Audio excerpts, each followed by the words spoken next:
여러분, 역대급 세수 펑크라. 그래서 여기가 무너진다는 뜻이다. 일단 말입니다. 역대급 세수 펑크부터 먼저 보시지요. 전년 대비 1월 국세 수입 감소액입니다. 6조 8천억 원이 줄어들었습니다. 한 달에 이게 6조 8천억 원이 줄어드는 것은요, 대한민국 수립 후에 한 번도 없었습니다. 한꺼번에 어마어마한 세금이 줄어드는 거예요. 그러니까 사람들이 굉장히 걱정을 하는 겁니다. 이거 도대체 무슨 일이 일어난 걸까? 이렇게 말입니다. 규모도 말입니다.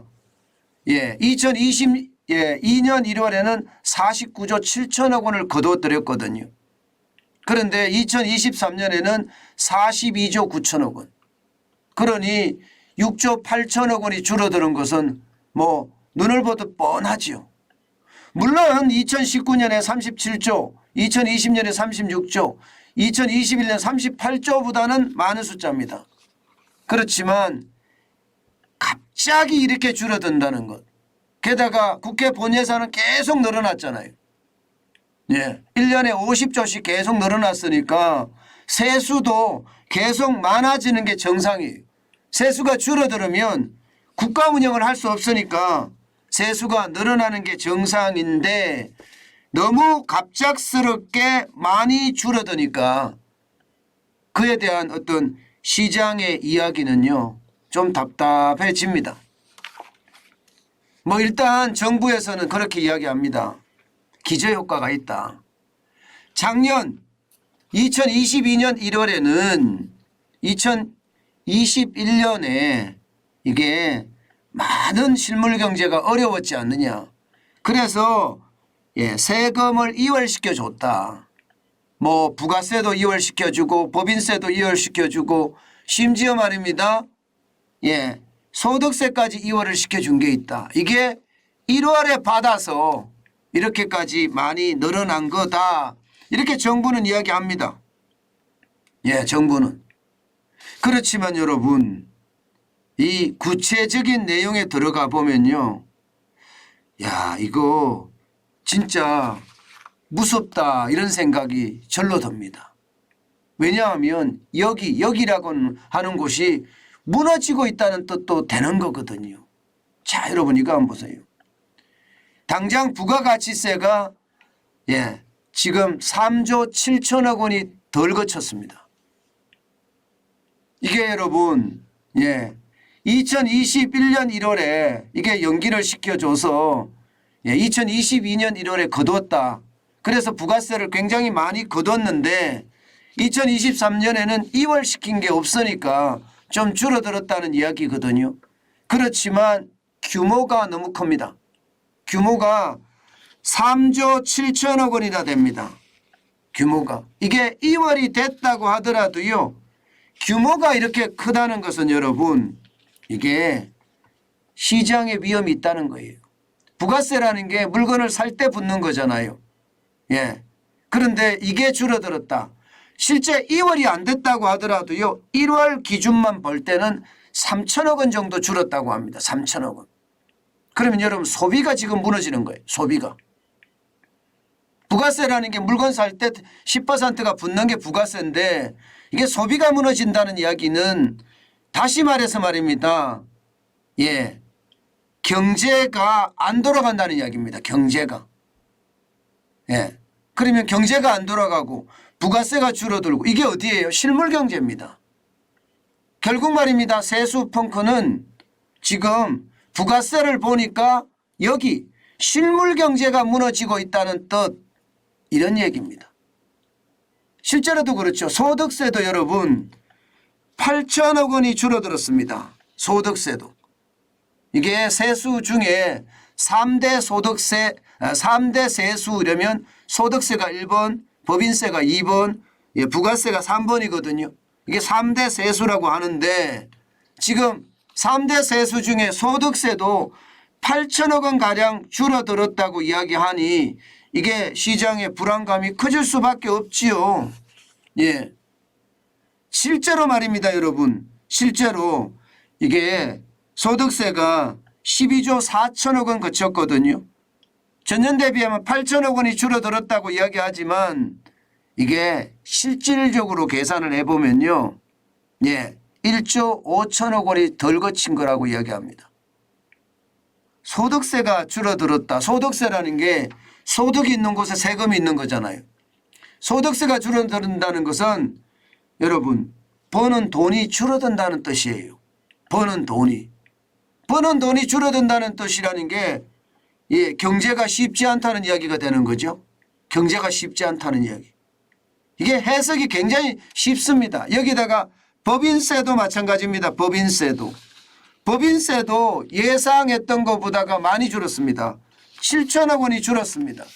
7천억 원이. 이것도 마찬가지 법인세가 줄어들었다는 것은 기업이 안 돌아간다는 뜻이에요. 여기다가 정권거래소는요. 뭐 주식 투자를 안 한다는 이야기죠. 예, 4천억 원이나 줄어들었으니까. 상속정여세는요. 3천억 원이 줄어들었습니다. 관세도 여러분 3천억 원 줄어들고요. 교통에너지환경세도 1천억 원이 줄어들었습니다. 유일하게 늘어난 것은 여러분 보세요. 주세만 1천억이 늘어났어요. 주세만.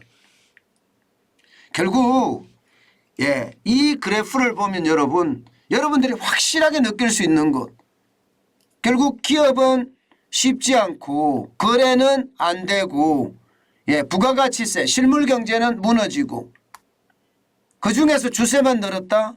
진짜 힘드니까 술만 마셨다. 이렇게 해석할 수 있는 부분이기도 합니다. 저는 이것이 결국 말입니다. 실물경제에 지금 최악을 가져다 주고 있다. 이렇게 해석이 가능하고요. 게다가 말입니다. 게다가 진도율이라고 해야 되나요? 일반적으로 세금이 얼마나 그치는지를 나타내는 게 진도율인데 진도율은요 10.7%밖에 안 됩니다. 올해 세수가 400조 5천억 원인데 그중에 진도율이 42조 9천억 원이니까 10.7%밖에 안 됩니다. 이 10.7%라는 수치는 여러분 2005년으로 거슬러 올라가야 됩니다. 2005년 1월에 10.5% 이후에 처음입니다. 그러니까 18년 만에 최저라는 거예요.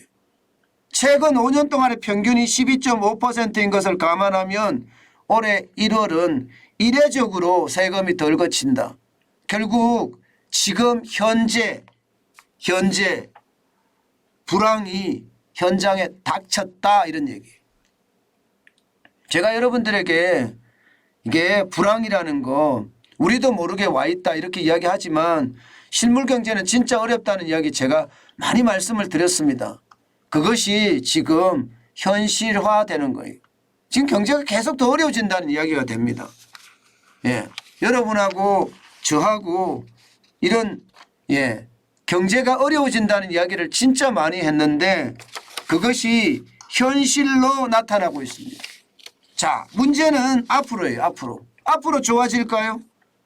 현재까지 지금 전망하는 것은요. 이게 기저효과가 작년에 많았거든요. 2011년의 것을 이연시켜서 2021년의 것을 이연시켜서 2022년에 받았으니까요. 그러면 1분기 내내 계속될 겁니다. 1분기 내내 그런 일이 있었으니까요. 그러니까 세수가 많이 줄어들 수밖에 없는 게 현실입니다. 정부는 상저하고라고 해요. 예, 상반기는 세금이 덜 거치지만 하반기는 많이 거칠 거다 이렇게 예상을 하지만 여러분 지금 경기 침체가 L자형으로 계속 간다면 하반기도 어렵습니다. 하반기도. 이렇게 되면 적어도 세수 펑크가 10조가량이 난다는 그런 전망까지도 나옵니다. 10조가량. 그러면 국가 부채는 어떻게 될까요? 세수 펑크가 나면 결국 말입니다. 적자 국채 발행을 해야 되거든요. 예, 그러면 국가 부채는 또 늘어날 수밖에 없는 게 현실이 된다. 이런 얘기입니다. 결국 정부는요, 어떤 식이든 경제를 살리는 길밖에 답이 없습니다.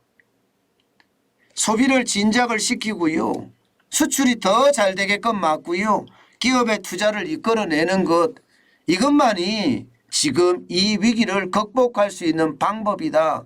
저는 그렇게 결론을 냈습니다. 뭐 당장 어렵겠죠. 민간 주도 성장이라고 지금 윤석열 정부가 내세웠지만 지난 정권에서 관련 규제들이 하나도 풀리지 않거든요. 지금 공영 야당이 도움을 전혀 안 주니까. 그래서 아마도 올해는 세수가 쉽지 않다. 그 때문에 우리나라 살림도 쉽지 않게 되지 않겠느냐. 그런 예상 저는 해봅니다. 이렇게 되면 여러분, 나라 국간이 비잖아요. 나라 국간이 빈다는 것은 이게 앞으로 우리의 삶 자체가 참 고달퍼진다는 이야기예요. 왜냐하면 세금을 올릴 수밖에 없으니까. 어디선가에는 올리거든요.